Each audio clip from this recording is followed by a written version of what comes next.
Control over what you do and how you do it is one of the most powerful traits you can acquire when creating work you love. In this episode, we continue our deep dive into the book So Good They Can't Ignore You by Cal Newport. Chapters 1 through 7, in which we discussed in our previous episode, asked us to question one of the most popular mantras of our generation: follow your passion. In today's episode, we're going to be discussing the rest of the book, which is chapters 8 to 15, where Newport offers something more profound, not just what kind of work we should pursue, but how we can craft a life worth showing up for. This conversation is about control and how it might just be the true currency of a meaningful career. Before we begin with this episode with valuable information, let's first thank our sponsors. Hey, I care for you, and I just want to remind you that taking care of your health is just as important as your work.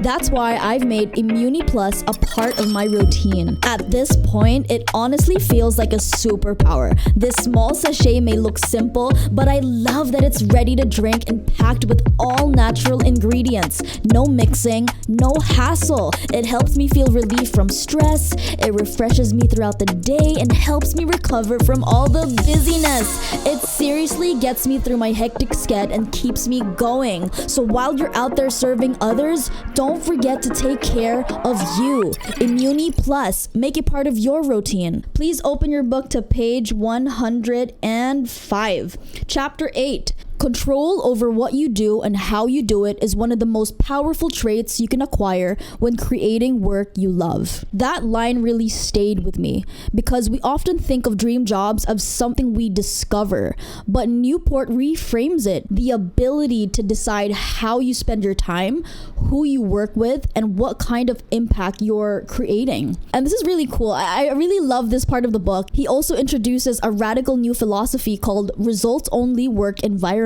or ROE, which is found on page 113. Giving people more control over what they do and how they do it increases their happiness, engagement, and sense of fulfillment. So basically, in a ROE type of company, all that matters is your results. As someone who leads creative and management teams, this concept really struck a chord with me. It's a reminder that freedom isn't the opposite of discipline. It's what happens when we align our systems with trust and results. But Newport cautions us, especially in chapter 9, he introduces the first control trap. It says here on page 117, control that's acquired without career capital is not sustainable. So in other words, you can't ask for freedom before you've demonstrated value. You need to build something rare and valuable, what Newport calls career capital, before you can negotiate for autonomy. Some people might think it's cynicism, but really that's reality. And then there's chapter 11 and what Newport calls the law of financial viability, which says you should only pursue a bid for more control if you have evidence that it's something that people are willing to pay for. It sounds simple, but it carries weight. Like, if you want more freedom or more ownership, you have to ask, is this valuable to others? You can be passionate about something, but unless it solves a problem or offers real value, it doesn't create the leverage that you need to reclaim control. So on page 152, Newport writes about the power of mission. The story of geneticist and musician Pardis Sabeti. Her life is a powerful reminder of what happens when mission and mastery intersect. But before I explain what this means, here's what you need to know about Pardis Sabeti. Her research focuses on developing analytical and genomic methods to study evolutionary adaptation and genetic diversity in humans and pathogens. Notably, her work has been instrumental in understanding and combating infectious diseases such as Ebola, Lassa fever, and Zika virus. So this story illustrates how aligning one's career with a meaningful mission can lead to significant professional achievements and personal fulfillment. Her dedication to her mission has not only advanced the field of infectious disease research, but also serves as an inspiring example of how purpose-driven work can make a profound impact on the world. That, I believe, is where fulfillment lives, not just in doing what you love, but in loving what you've built through consistent, meaningful work. So if you're tuning into this episode and you're asking yourself, am I on the right path? Why doesn't my work feel like a dream job? Here's what I'll leave you. Your dream job isn't something that you'll find on a job listing. It's something you craft. That's through mastery, through service, and through earned control. And using that credibility to shape a life that reflects who you truly are. In chapter 13, Newport says that great missions are cultivated. It's not stumbled upon. You just don't fall into a place and say, oh my God, this is my mission. This is my great life mission. No, you can't pursue a meaningful mission without career capital. Mission comes after you've built rare and valuable skills, never before. Newport says that jumping into a mission too early is like trying to write a novel without first mastering language. So if you finally have a sense of what your mission might be, chapter 14 explains how to test it without risking everything. Newport introduces the idea of little bets, small, low-risk experiments that help validate whether your mission idea has potential. It's like a feasibility study, as they call it. Clearly, having a mission is not enough. It must be shared, it must be amplified, and it should be understood. And what I mean by understood is that Newport here talks about in the book remarkability, the idea that your work should be something worth talking about. If no one knows about your mission, it can't create opportunities. He encourages professionals to create what he calls remarkable projects, and I think this is very, very smart, guys.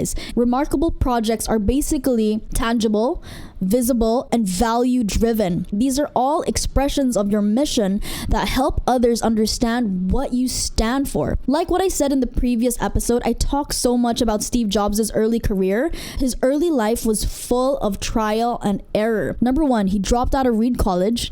Number two, he studied calligraphy out of curiosity, not because he knew it would become useful, and he dabbled into spiritual retreats and psychedelics, unsure of what he wanted to do. Newport argues that a mission isn't something you wake up and you just know, right? It's uncovered gradually through mastery, exploration, and deliberate practice. And this is exactly what Steve Jobs did. He took little bets, explored his curiosities, and stayed deeply engaged with the craft of design and technology. That's how he eventually found his mission: to make technology elegant, intuitive, and part of everyday life. This aligns with what Newport calls in the book the adjacent possible. The idea that once you gain career capital, skills, reputation, mastery, doors open. You see possibilities that weren't visible to you before.